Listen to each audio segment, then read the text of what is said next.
the Kenyan police officer has some tendency towards violence, because there was this incident that happened in Nandi, that was on January 2026, whereby young people were just having a good time, inside a playing pool, and all of a sudden, police officer came. Instead of socializing with them, they just unleash violence to them. And the irony about... Kanda hii ya CCTV ilinaswa mjini Nandi Hills Jumamosi wiki jana.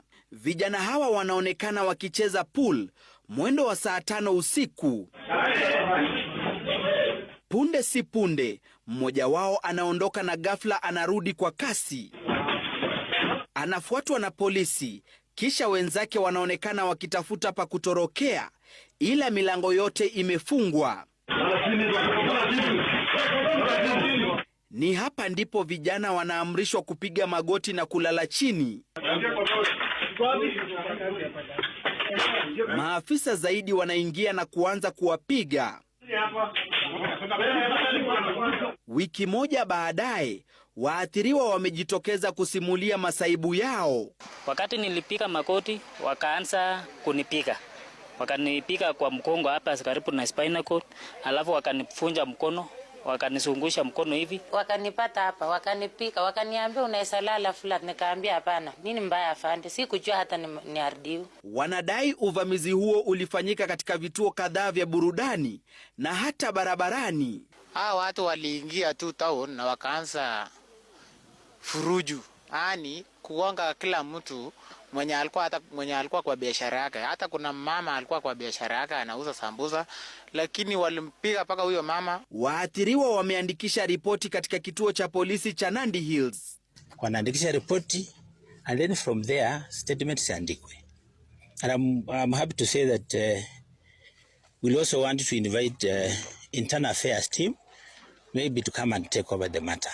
Kufuatia kisa hicho, IPOA na idara ya polisi ya kuangazia kanuni zimeanzisha uchunguzi kuhusiana na kisa hicho kinachodaiwa kutekelezwa na maafisa kutoka kitengo cha RDU eneo la Tinderet. Inspekta Jenerali Douglas Kanja amekashifu tukio na kuagiza ripoti kuhusu tukio hilo katika chini ya siku 3. That they were obeying, they were cooperating in every, either lawful or unlawful command that they were being given. But the police officer, they were as if they were on a mission, just to unleash total violence to them.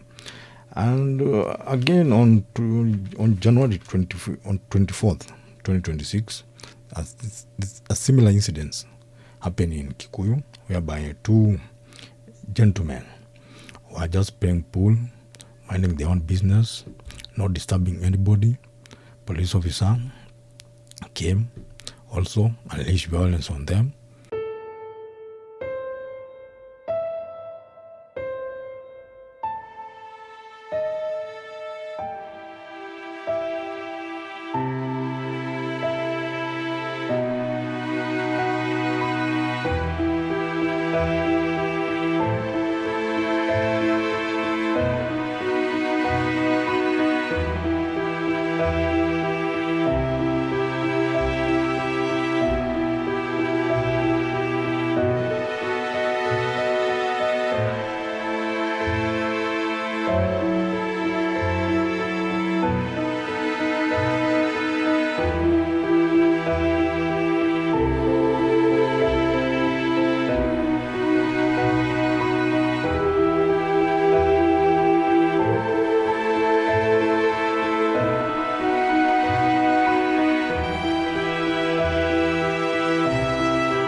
And yet you tend to wonder what might be the problem.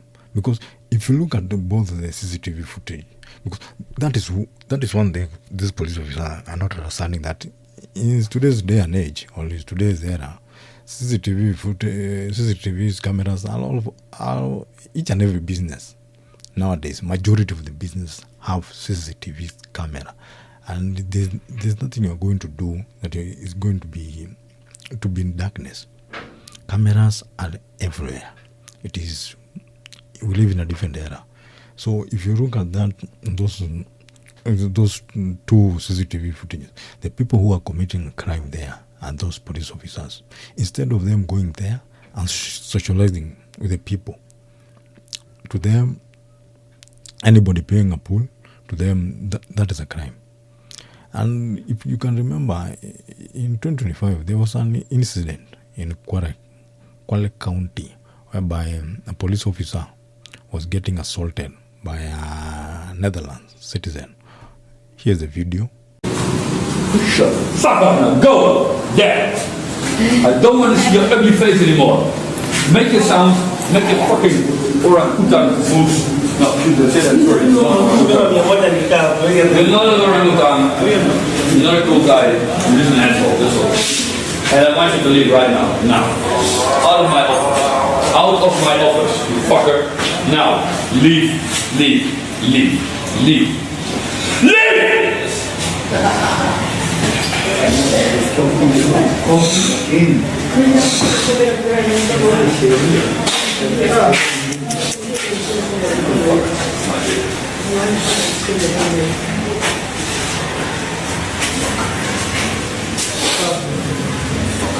Okay, you!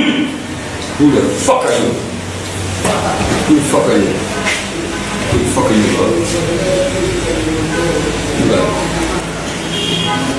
You wanna go against me? Come on. I'll hit you. If you don't stop filming me right now, I'm going to go against you. Hey! What the fuck are you doing? Come on, amateur. This is how you do it. Stay away. Back. Move. I feel snotting in the body. With your permission, can I use your shirt to wipe my face? Because I have snot. I know it's not you, but thanks to you. Come on. I don't think you think get your guys a bit of venture inside. This guy is a loser. From the footage you can see, the police officer who's being assaulted, he's doing absolutely nothing. Next to him is also another female police officer who's also doing absolutely nothing. You know the reason why? Because he's a white guy, ni mzungu. So nyatulie tu hapo apoke kichapo. Then let's look at these two CCTV footages.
from the two CCTV footages, you can see what the police officers are doing to their fellow citizen, unleashing total violence to them. And what they're forgetting about is that pool is a very lucrative sport, because look at this data here.